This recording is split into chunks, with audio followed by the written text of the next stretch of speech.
Yo, what is going on, everyone? My name is Nick, or the Notorious Fantasy, and in today's video, we're going to be going over my top 24 wide receiver rankings and tiers for 2024 fantasy football. But before we can break all of these wide receivers down, I would like to ask that if you guys are new to the channel and you do end up enjoying today's video, that you please make sure to hit that subscribe button down below. And while you're down there, whether you are new to the channel or not, please make sure that you do leave a like on today's video. It would help me out a ton. If you want to follow me on Twitter or X, please do so at NotoriousFantasy. So without further ado, let's get into my top 24 wide receiver rankings and tiers for the 2024 fantasy football season. We begin in the S tier at the wide receiver position at number 1 with Tyreek Hill of the Miami Dolphins, underdog ADP wide receiver 2 at pick 3.2. Now, Tyreek Hill last season, in my opinion, should have been the wide receiver 1, but he did end up getting hurt up against the Tennessee Titans, and that did end up making him miss a game up against the Jets, as well as returning to be just not exactly himself. Losing a bit of that burst definitely impacted his game. Now, despite the fact that he did end up getting hurt, and despite the fact that his season didn't finish all as well as I thought it would, he still ranked 3rd in targets, 2nd in receptions, 1st in receiving yards, and 2nd in total touchdowns. He ranked 5th in target accuracy, 1st in yards per route run, and 1st in route win rate. I do definitely think they are going to look to get Jalen Waddle a little bit more involved than last season, but at the end of the day, Tyreek Hill has so much game-breaking upside. This is a guy that any given game could get 25 plus fantasy points and put your fantasy team on his back by himself. This is a guy that averaged over 10 targets per game last season in a Dolphins offense that I expect to be exciting yet again. There is no reason why you should have Tyreek Hill ranked anywhere outside of the S tier, outside of the top 2, in my opinion. At number 2, we got CeeDee Lamb of the Dallas Cowboys, underdog ADP wide receiver 1. At pick number 2, CeeDee Lamb definitely benefited from the fact that Tyreek Hill got banged up, but that is not really meant to diminish what CeeDee Lamb did last season. He was the wide receiver 1 in PPR and the wide receiver 1 in PPR points per game. He was 1st in targets, 1st in receptions, 2nd in receiving yards, and 1st in total touchdowns. He ranked 5th in yards per route run, 9th in dominator rating, 9th in route win rate, and 6th in target accuracy, playing in 16 games last season. The Dallas Cowboys didn't really add any other weapons to this offense. They took away Tony Pollard. They put in Ezekiel Elliott. They still don't really have a super reliable wide receiver 2. They have Jake Ferguson, who I like a decent amount, but CeeDee Lamb is the clear number 1 weapon in this offense, and Dak Prescott is going to feed him the ball game in and game out. Both of these two guys are surefire bets for 2024 fantasy football. Moving into the A tier, we got wide receivers 3, 4, and 5. At number 3, we got Justin Jefferson of the cold like Minnesota Vikings, underdog ADP wide receiver 4 at pick 5.4. Now, sadly, last season, Justin Jefferson was not able to play for a majority of the season. 10 games played. Technically, I guess if you're counting a 17-game season, that is a majority of games, but definitely not as many games as you would have wanted if you drafted Justin Jefferson, though he was the wide receiver 5 in PPR points per game. He ranked with 10 targets per game, 5.8 receptions, 107.4 yards per game, and he had 5 total touchdowns, 0.5 touchdowns per game. He ranked 4th in yards per route run, 6th in yards per target, 13th in yards per reception, and he was 69th. Very nice. I like. My name is Borat.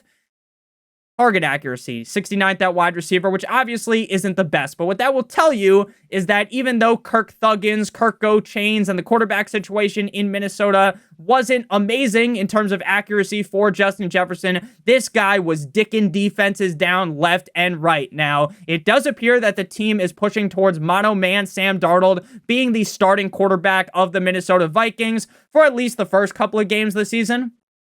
I am a little bit shocked because I did think they would lean with JJ McCarthy, but again, it is still the middle of June, so I wouldn't take that as being 100% a fact that he's guaranteed to be the starter week 1. Regardless, though, I don't think you need a quarterback like Patrick Mahomes to have Justin Jefferson have an excellent season. I believe he is very safe in Minnesota. The only thing that's keeping him out of the S tier, and again, he's just barely out of the S tier, is that the quarterback situation. Again, I'm not too worried about it, I'm a little bit worried, right? There's at least a little bit of worry in the back of my head, which puts him into the A tier. At number 4, we got Amon-Ra St. Brown of the Detroit Lions, underdog ADP wide receiver 5 at pick number 6. Last year, wide receiver 3 in PPR points per game, ranking 5th in targets, 2nd in receptions, 3rd in receiving yards, and 5th in total touchdowns. 7th in yards per route run, 12th in true catch rate, 5th in contested catch percentage, and 8th in target accuracy. Ever since Amon-Ra St. Brown popped onto the scene for fantasy football a couple of years ago, this man has been nothing except for consistent. Even with the fact that a lot of people love to dance on the grave of Jared Goff, ultimately Jared Goff is a competent enough quarterback to get it done for Amon-Ra St. Brown. This is an offense that is going to be percolating game in and game out, dropping their nuts into the throat of the defense, and we are going to be seeing a lot of the time the ball being force-fed to Mr. Amon-Ra St. Brown. I definitely do see that Jared Goff and Dan Campbell are giving a little suka-lamink to Mr. Jameson Williams. I am a Jameson Williams fan at ADP, but at the end of the day, I don't expect Jameson Williams to kind of climb the ladder past Amon-Ra St. Brown, right?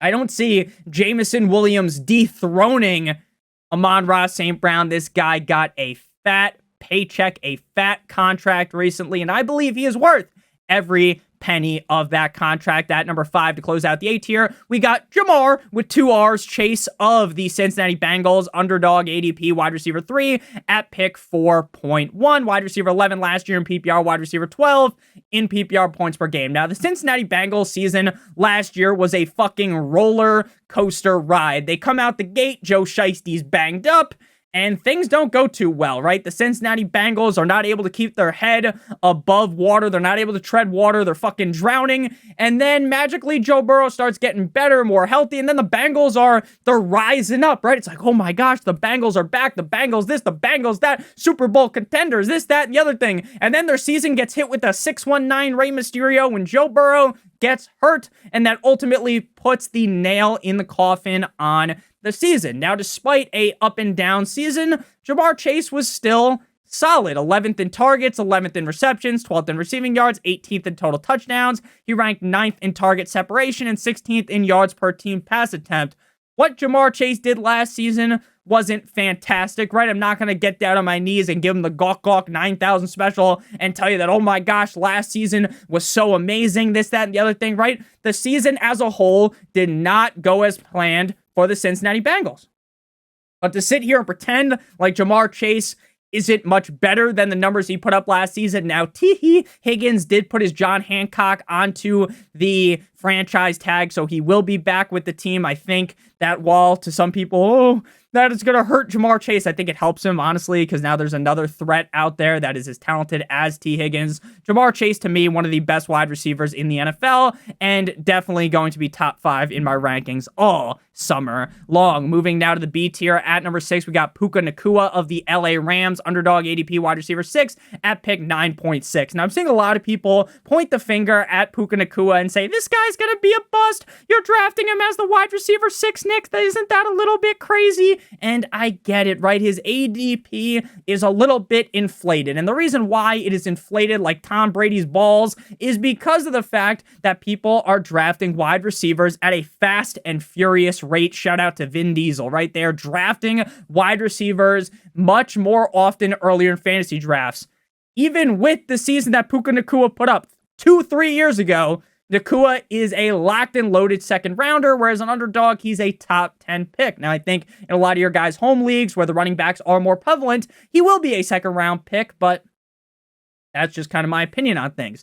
Puka Nacua was nothing short of excellence last season. He was dicking down defenses like his name was Kristen Cole. Wide receiver 4 in PPR, 6 in PPR points per game. 17 games played, 7th in targets, 8th in receptions, 4th in receiving yards. Only 6 total touchdowns, 27th. Not the best, but is what it is. I think he could definitely increase that number in a big way this season. He ranks 6th in yards per out run, 9th in yards per team pass attempt, and 26th in dominator rating. Is Cooper Kupp washed up, in my opinion? Fuck no, baby. I don't think he is. I don't think Matthew Stafford is washed either. I expect this LA Rams offense to be exciting yet again. Now, on paper, are they the best built offense in the National Football League? Obviously not. But Sean McVay is a genius play caller. He's a boy wonder. And I think that Puka Nacua will be able to get a shit ton of targets again to be able to elevate his game. I get why people might think he's going to bust because Cooper Kupp will be more healthy coming into the season. But I think this is a situation where both of the guys eat. And I do genuinely believe, even with all of the great that Cooper Kupp has done, and I'm as big of a Cooper Kupp fan as it gets. I told all my friends when we were engaging in some drinking back in college at Rutgers, I told them all that Cooper Kupp, before his rookie year, this guy is going to be a beast, and I am obviously a genius. There is no way to verify that story, aside from the fact that all of my friends will tell you that that was a true story. No fake news. This is not fake news. I'm being completely honest with you. I love Cooper Kupp, but I do think Puka Nacua has eclipsed him as the number 1 wide receiver, head of the table. Shout out Roman Reigns. At number 7, we got Marvin Harrison Jr., underdog ADP wide receiver 9 at pick 13.5. Now, if you listen to anything in the pre-draft NFL process, or if you listen to anything about when they drafted Marvin Harrison Jr. to the Arizona Cardinals, essentially everyone was glazing him, right? They were fondling the balls of Marvin Harrison Jr., talking about how great of a talent he is. So I'm not going to sit here and do the same thing. We already know that. Just turn on a highlight tape, turn on the fucking all 22, and all the blood's going to start flowing downstairs, right? This is a alpha wide receiver at the NFL level. 12 games played at Ohio State last year, 117 targets, 67 receptions, 1,211 yards, 18.1 yards per reception, 14 total touchdowns. Back-to-back seasons with 1,200 plus receiving yards and 14 total touchdowns. This guy is legit. He is the only wide receiver on this team that remotely moves the needle. Michael Wilson? Do you think Michael fucking Wilson? Do you think any of these other scrubs, these Jags, just another guy on the Cardinals offense besides like Trey McBride's solid, but he's their tight end. Marvin Harrison is going to be getting so many targets. Kyler Murray is smart enough to realize, hey, I'm just going to throw the ball to this guy 10 plus times a game. I believe that he is an incredibly safe asset for fantasy football with huge upside as a rookie. A couple of years ago, you would have said, oh my God, I'm going to draft a rookie receiver in the second round. That's fucking ludicrous. Right? That's crazy. I don't think it is. 2024, things are a lot different. These wide receivers are breaking out a lot earlier, and I think Marvin Harrison Jr. is going to step on the gas, hit the NOS in year number 1, and blow all of the haters away, because I know there's people that are sitting here right now that are scared to draft Marvin Harrison Jr., and I will tell you that you are going to feel very wrong. Probably in week 1, right? You're going to be like, oh, I don't know if I could do it. He's a rookie. And then in week 1, he has fucking 7 catches for 100 yards and a touchdown. And you're going to feel like a buffoon. At number 8 to close out the B tier, we got A.J. Brown. Now, I have been someone that is not a A.J. Brown hater, but more of an A.J. Brown detractor. I am someone that doesn't love A.J. Brown at ADP. His ADP on Underdog Fantasy, wide receiver 7 at pick 9.7. To me, something just, you smell it, smells a little fishy about A.J. Brown.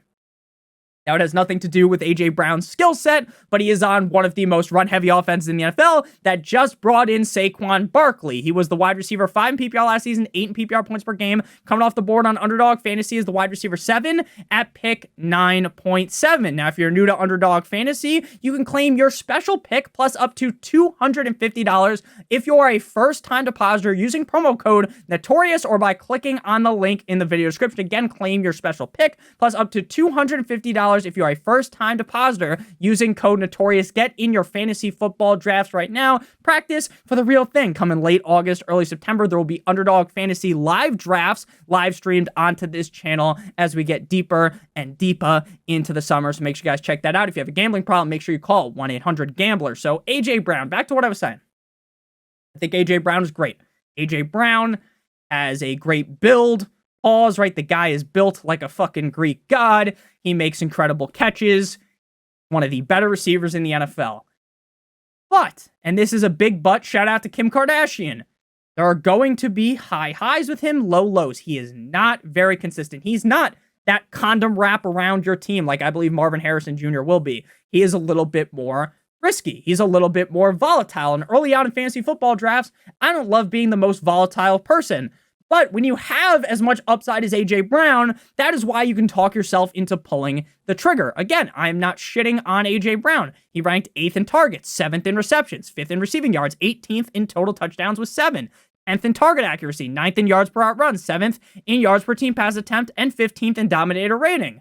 If Davante Smith has a bit of a better season than last year, I think A.J. Brown might start falling down a little bit. And again, while I am concerned about his consistency game in and game out, I just can't throw him all the way down the rankings, because do we really, when we rub the crystal ball, we try to be that so Raven and see into the fucking future. We try to be the Raven in Game of Thrones, try to look to the future. I can't roll my eyes in the back of my head like I'm the Undertaker or something to actually solidify my statement. But A.J. Brown, he's really good, but I just don't see him truly being a bust. Even when I talk like kind of negatively, like, oh, what if Davante Smith gets a little bit more frisky this year, right? With them running the ball so much, he's so good that I can't rank him much lower than this. Even though I'm a little bit more nervous about him than most, I just can't rank him much lower. Now we move to the C tier, wide receivers. Nick, you idiot. Number 9, wide receivers 9 through 12. Garrett Wilson of the New York Jumbo Jets, underdog ADP wide receiver 8 at pick 10.8. Now, last year was essentially a head-on collision for Garrett Wilson in week number 1. The season starts and Aaron Rodgers goes down and there's no 10 count. He's out for the count. He's fucking lying on the ground like Frank Martin after Tank Davis hit him with that, was it an uppercut that put him to sleep? Whatever it was, a couple nights ago. That's what happened, right? And again, I'm not making fun of Aaron Rodgers. That's just what it felt like, right? It was a knockout. It was a flash knockout, and he's down for the count, and then the season's over, right? It was put up into a paper, like crumpled up and in a paper, thrown in the fucking garbage can. Kobe, right? It was sad. It was really sad. Garrett Wilson shit the bed, not because he's bad. This guy was getting so many targets, 168 targets, but it just didn't work out because Zach Wilson and Trevor Siemian suck ass. 168 targets, 95 receptions, 1,000 receiving yards, 3 total touchdowns, 11th in total route wins, but 76th in target accuracy. Aaron Rodgers might be on some type of fucking ayahuasca retreat or something, a darkness retreat yet again, but at the end of the day, Aaron Rodgers is going to show up, and if he is just halfway decent, Garrett Wilson will be fine. Something feels kind of fishy about drafting him this high again after he bent us all over a table last season. I wasn't the highest on Garrett Wilson last season, but again, how far can you bury the guy? I got him one wide receiver below what he's coming off the board as the wide receiver 8. I got him as the wide receiver 9. I like him. I love the upside. The player's amazing. Let's just hope Rodgers is halfway decent, and we're going to feel great about Garrett Wilson. At number 10, we got Drizzy Drake London of the Atlanta Falcons, underdog ADP wide receiver 10 at pick 14.4. Last season, not the best for Drake London, as Desmond Ridder is a absolute disgrace to humanity. 16 games played. He had 109 targets, 69 receptions, very nice, I like. 905 receiving yards, 2 total touchdowns, right? You look at the stats last year, PU, they reek. Let's be honest, let's call a spade a spade. Desmond Ridder fucking sucks. Arthur Smith is an idiot. Now they get rid of Arthur Smith, they get rid of Desmond Ridder, and they bring in Coles Cash Kirk. Now, Kirk Cousins coming off a serious injury.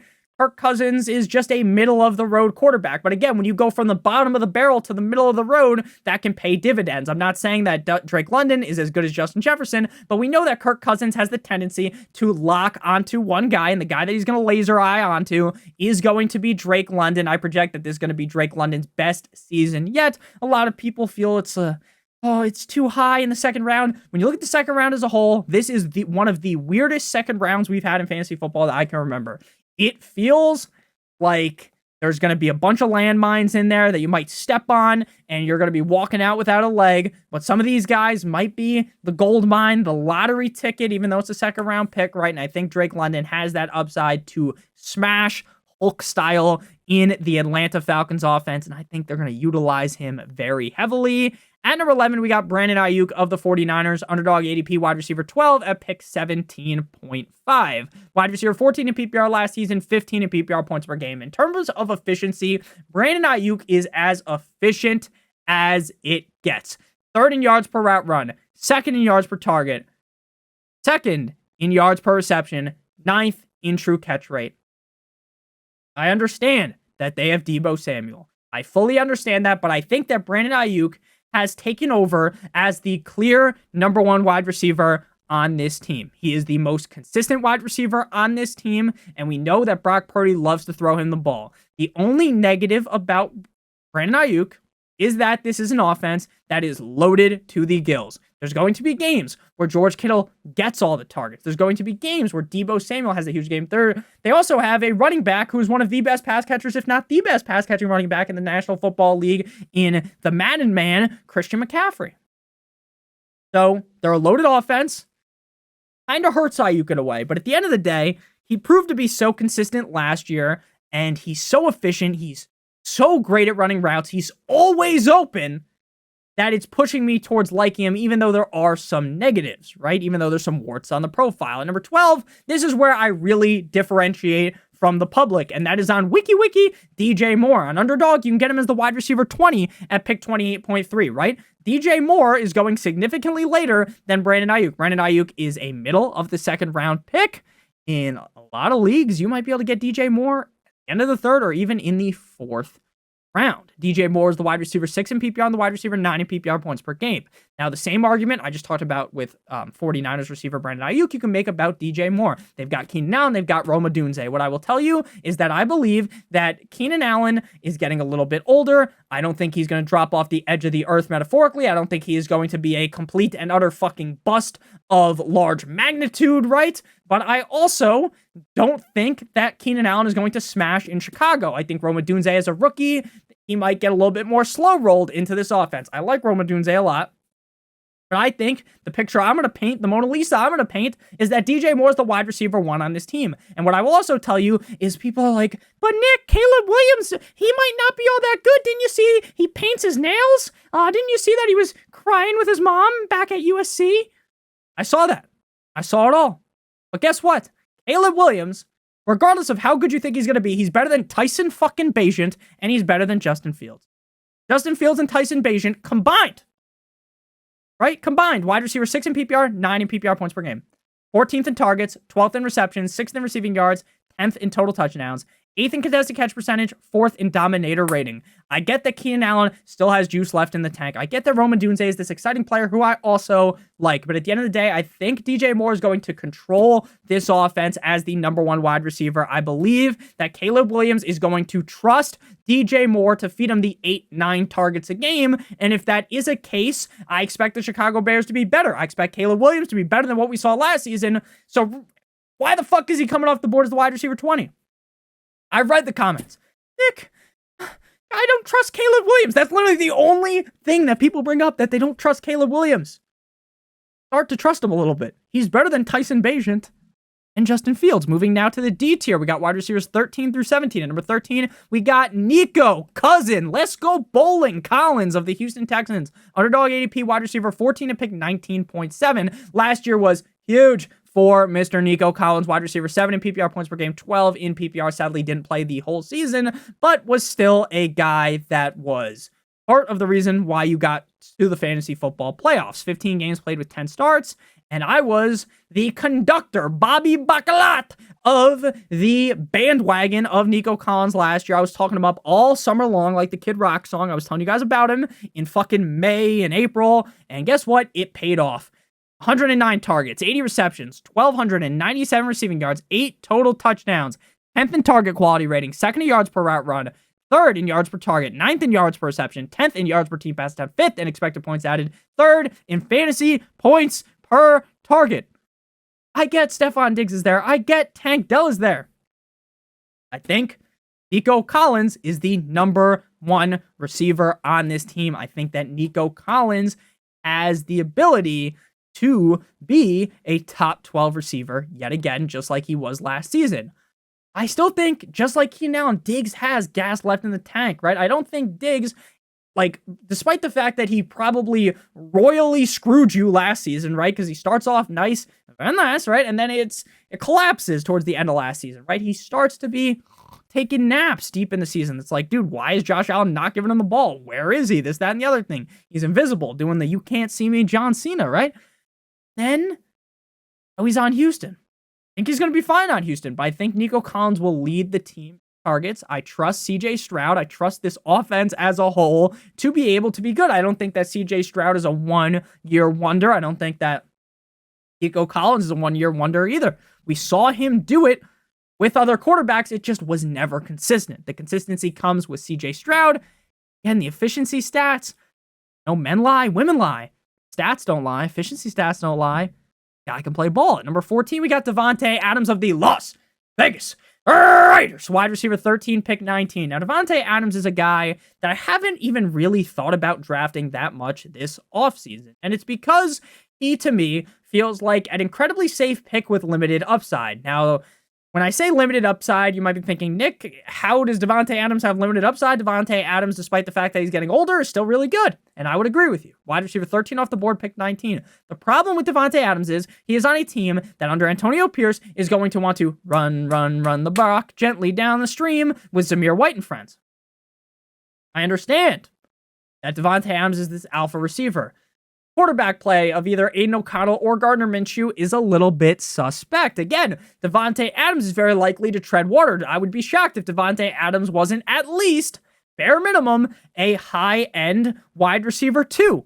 Reliable piece weekly. But the problem is, even though he got 175 targets last year, 100 receptions, 1,144 yards, and 8 total touchdowns, 15th in receiving yards, 11th in total touchdowns. He was first in unrealized air yards, so if I thought the quarterback play was going to be a lot better, then we could really be talking Davante Adams up, but I think the quarterback play is going to be pretty similar. 8th in dominator rating. Again, Davante Adams is still really good. Still able to get open. You would really trust him in a one-on-one ball, right? If I was the quarterback, I'd throw it to him every single fucking time when your other options are like Jacoby Myers, who I like a decent amount. But besides Brock Bowers, like, they don't really got that many weapons. Again, they're going to want to run the ball even when they're down in games. That seems like their MO. So I don't see Davante Adams really breaking fantasy football as the wide receiver 14. I don't really see him winning anyone their league, right, by smashing and being this top 3 feared receiver every single week in fantasy. Like, when you see your opponent has him, right, there's just shit running down your leg, right? I don't think that. But I think he's going to be fine. It's just, like, while Davante Adams is so good, there's just no excitement that I feel when I click the draft button on him in Las Vegas. At number 15, we got Chris Olave. Now, I've been someone that's pretty anti-Chris Olave this season. Underdog ADP wide receiver 11 at pick 16.6. So he's the wide receiver 15 for me, wide receiver 11 coming off the board. Chris Olave is the classic case of guy is really good, but the situation scares me. Just like Davante Adams, except for I think that we know for sure that Davante Adams is really good. We think Chris Olave is really good. Last year, 72nd in target accuracy. Not great. Jim, not great. 46th in yards per target. 49th in yards per reception. 75th in contested catch rate. Sure, he can get the targets. 12th. 14th in reception. 17th in receiving yards. 29th in total touchdowns. Derek Carr is not good. Now, I've seen some positive reports about Walmart, Patrick Mahomes, Spencer Rattler, but at the end of the day, I don't think Spencer Rattler is the answer to the equation either. Now, Derek Carr is good enough to make it so that Chris Olave won't be a complete and utter bust where he's like the wide receiver 37. As long as he plays the correct amount of games, he'll be fine. But do I really want to draft him as the wide receiver 11 when Derek Carr is the starting quarterback? Now, I have been someone in the past that has been a Derek Carr defender. I have been fucking throwing my body as a meat shield in front of this man and defending him. But last year, I just didn't see it. I don't know how he is going to be better than last season. He would throw the ball, and it would hit Chris Olave in like the back of the fucking head. Like, he had no idea. They had no chemistry. Zero chemistry. And Derek Carr has zero aura, man. I'm scared about Chris Olave. I am. I love the player. But with with Derek Carr, I can't rank him higher than this. Number 16, we got my boy Jalen Waddle away. Waddle. Till the very next day of the Miami Dolphins, underdog ADP wide receiver 16, pick 21.1. Now, I was someone that was all over Jalen Waddle last year, no diddy, but at the end of the day, that didn't work out. Wide receiver 34 in PPR, 21 in PPR points per game, tied with Davante Smith. 14 games played, 104 targets, 7.4 per game, 31st. 72 receptions, 5.1 per game, 26th. 1,014 receiving yards, 25th. 4 total touchdowns, 43rd.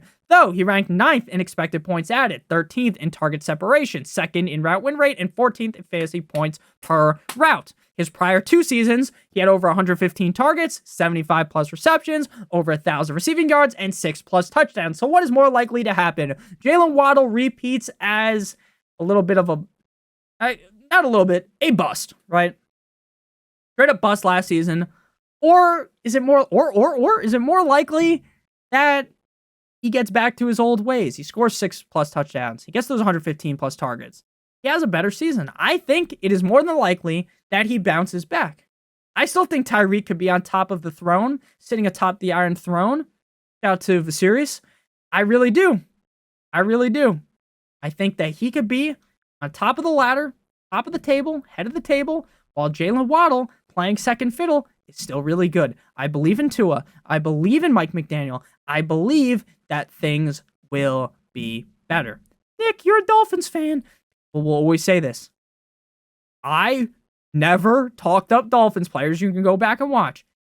And they sucked. Dolphins are good. Jalen Waddle is really fucking good. I get he rinsed you last year. I fully understand. But I think that it is going. He's coming for the bounce back. He's going to bounce back. We paid him the big bucks for a reason. I think Jalen Waddle is, like, on a lot of teams, he's the wide receiver 1. It's just he's on Dolphins, so he's the wide receiver number 2. After that, we got Magic Mike Evans. Tampa Bay Buccaneers, underdog ADP, wide receiver 17, pick 22.7. Now, if you asked me a couple of weeks ago how I felt about Mike Evans, I was pretty off of Mike Evans. Now, it's not because I think that Mike Evans, another guy that's getting a little bit older. That wasn't really it. It was just kind of, all right, it feels like every year we talk ourselves into Mike Evans, and he ends up not playing the best. He always gets over 1,000 yards. He's gotten 1,000 plus yards in 10 straight seasons every year of his career. He has also scored 12 plus touchdowns in 5 out of 10 years. That's really fucking good. This guy's going to get the gold jacket, the Hall of Fame. But what I will tell you is that every year we kind of really buy into him. He ends up being, still good, 1,000 plus receiving yards, scoring touchdowns, but he doesn't kind of live up to that ADP. And then when we start to fade him, right, we decide to be like, oh, I didn't love what he did last year. Let's kind of backtrack here, fucking turn around, back it up. And he has that good season. Last year, wide receiver 7 in PPR, 11 in PPR points per game. Now, I am personally a Baker Mayfield fanatic. I'm a stan. Shout out to Eminem, right? I love Baker Mayfield. I loved him ever since he grabbed his crotch up against the Kansas Jayhawks. I like Baker Mayfield. I like the character that he is.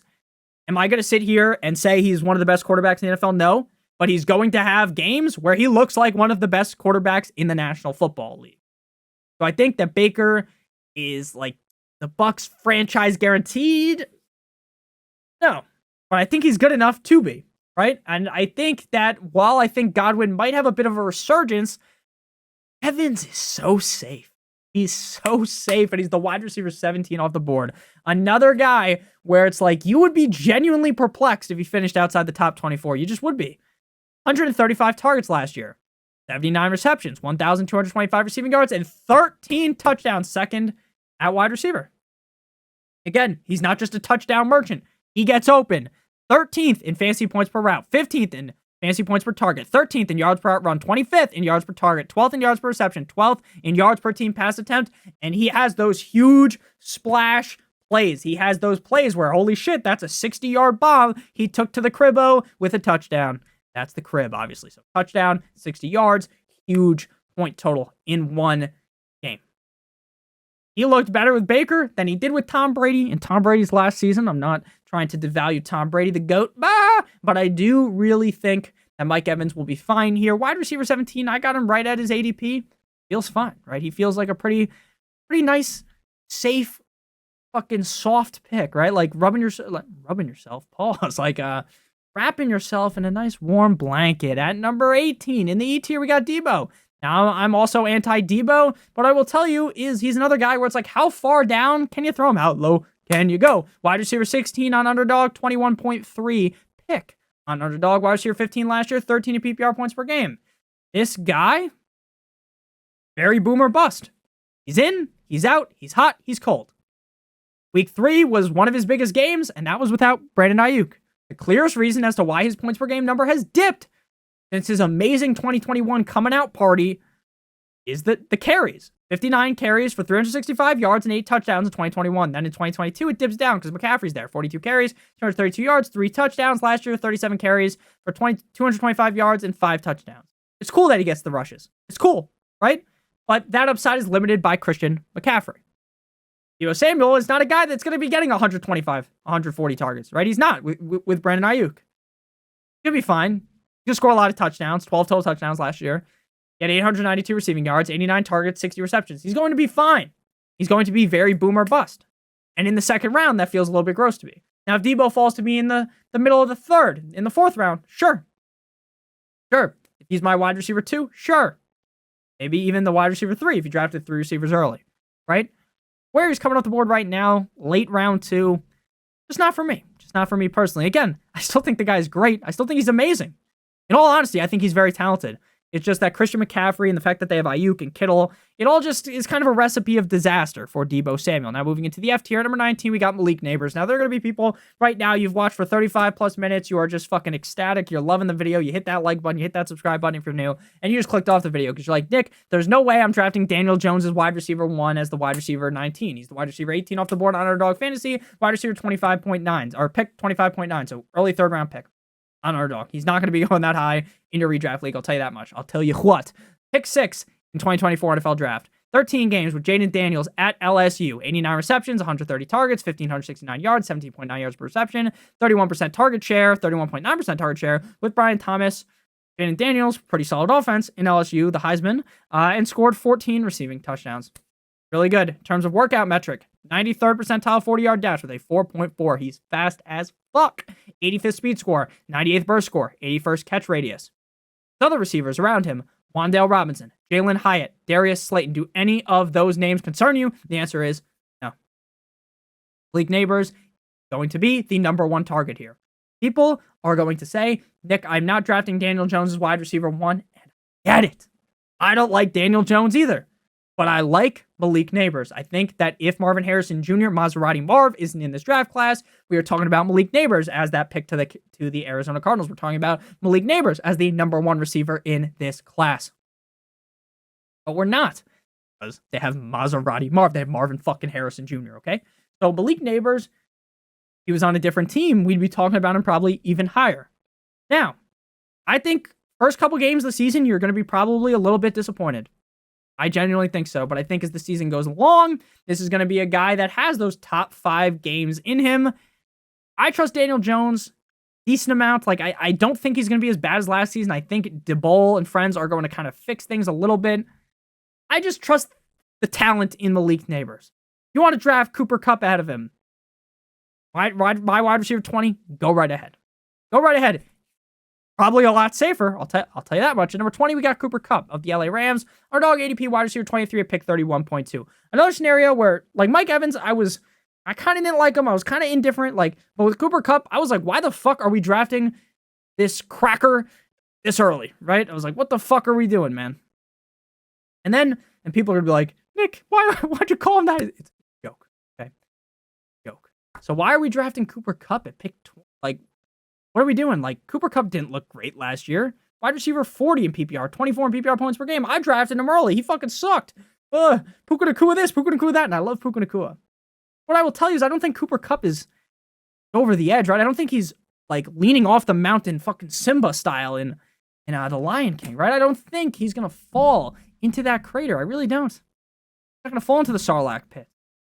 12 games played. Remember, he missed the first 4 games of the season with a hamstring strain. We know those hammies linger. I'm as much of a doctor as Johnny Sins, but we know that hamstring is going to linger.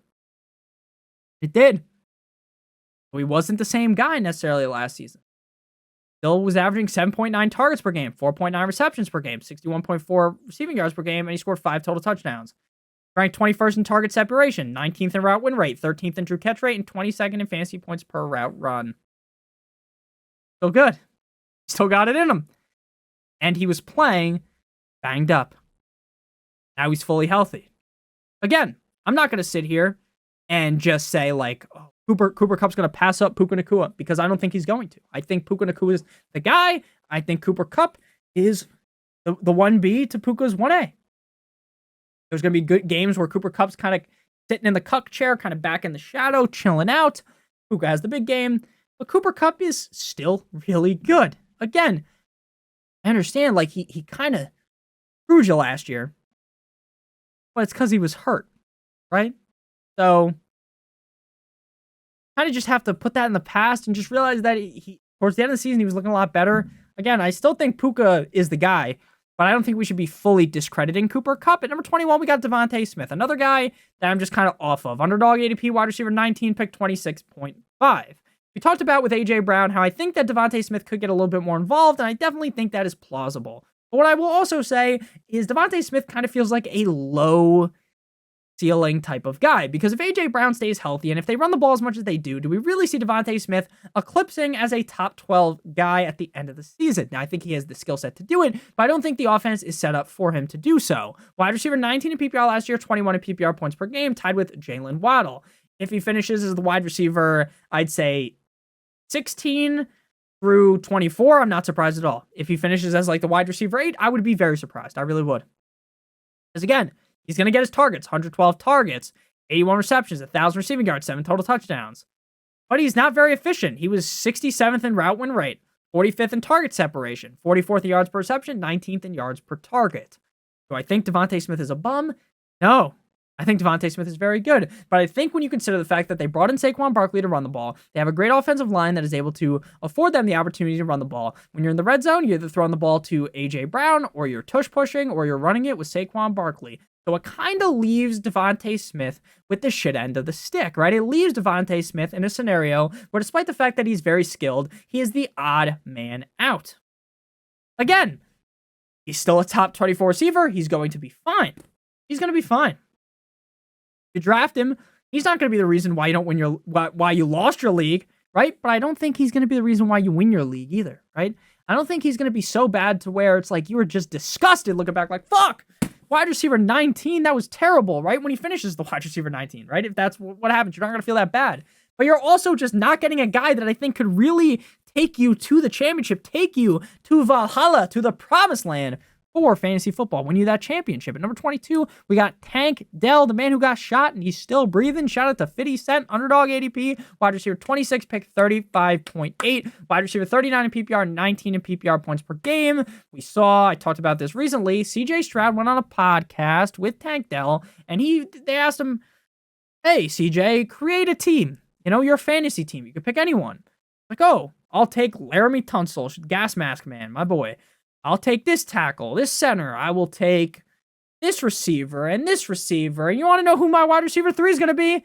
Tank fucking Dell. Not Nico Collins, who I still think will be the wide receiver 1. Not Stephon Diggs, but I'll take Tank Dell. He also mentioned that he looks on Twitter a lot. He's searching his name, and he sees people that are saying, oh, he's the wide receiver 3 on the team. And he's like, I'm going to let a naysayer know. You know what I'm saying? Like that tweet back in the day. But, no. Already telling. He's keeping receipts. I think Tank Dell's the wide receiver 2 ahead of Diggs. The efficiency, off the chain. 21st in yards per target, 21st yards per reception, 14th yards per out run as a rookie, 11th in fantasy points per out, 10th in fantasy points per target, 47th in target accuracy, which is kind of shocking because CJ Stroud's really good. Now, he got hurt last year, kind of sucked. Now, he was great when he was playing. When he didn't play, no bueno. Like every player, right? You're not in the game, you can't score fantasy points. 11 games played, 8 starts. 75 targets, 6.8 per game, 47 receptions, 4.3 per game, 7 total touchdowns, 64.5 receiving yards per game. He's a guy that's going to be the spark plug. There's going to be games where he's down, but there's going to be games where he's up big. think he's going to be the number 2 receiver in targets behind Nico Collins. I like him as a top 24 receiver. People are going to be scared because of Diggs. I like Diggs still, but number 20, I don't know about you, but I'm feeling 22 with Tank Dell. Number 23, we got Zay Flowers. Zay Flowers is a guy that I'm seeing people sling mud at. They're like in that SpongeBob episode when SpongeBob peeks his head out, right, of the curtain, and he's about to do some show. I don't remember what he ended up doing, and they're just pelting him with tomatoes, right? He's like the back in the day, they'd put you in like that wood thing, and you'd like have stick your head through it, and I'm not talking about the guillotine and your hands through it, and they'd peg you with tomatoes if you did some crazy stuff back in the day, right? If you I don't even know what you would have to do to get put in something like that, like maybe you stole someone's newspaper, and they're like, fucking asshole, and they peg a tomato at you, like, oh man, how dumb am I? I can't even, like, Justin Verlander, right? Shout out to Kate Upton, baby. Okay. Back onto the point of the video here. Sorry for clapping. But Zay Flowers, a lot of people don't like him, right? Ravens run heavy. Rashad Bateman.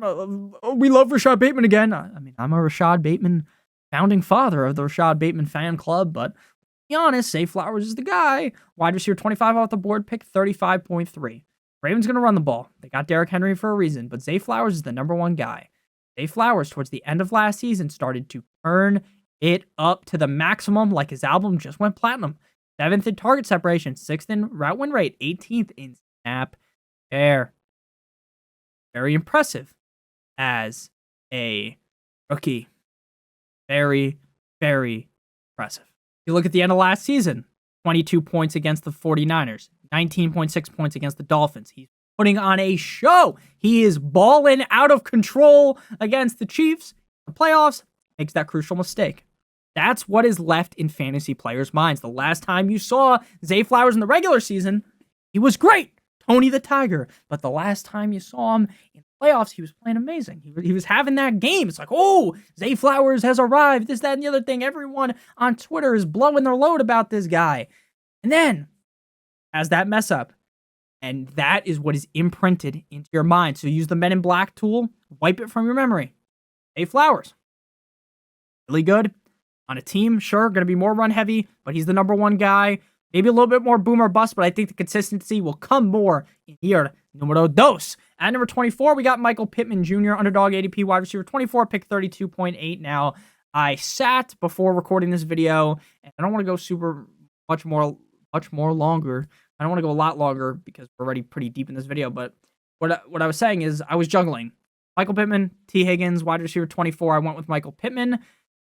T. Higgins did just sign that franchise tag, so he's back with the Bengals guaranteed for this season. I think he's going to have a much better year than people expect, but we're going to be talking about Michael Pittman. Michael Pittman is on a team, yet again, kind of run heavy. And we don't have the longest list of games with Richardson and Michael Pittman. They draft A.D. Mitchell, they got Josh Downs, so they have other weapons outside of Michael Pittman, and they have Jonathan fucking Taylor, one of the better running backs in the NFL. Michael Pittman really came alive when it came to Gardner Minshew playing last season. Wide receiver 13 in PPR, 15 in PPR points per game. But again, we don't have this CVS receipt of a sample size with Anthony Richardson. So while people be like, oh, he was better with Gardner Minshew, it's not like he played 8 games with Minshew, 8 games with Richardson. That's not what happened. He barely played any games with Richardson because Richardson barely played last season.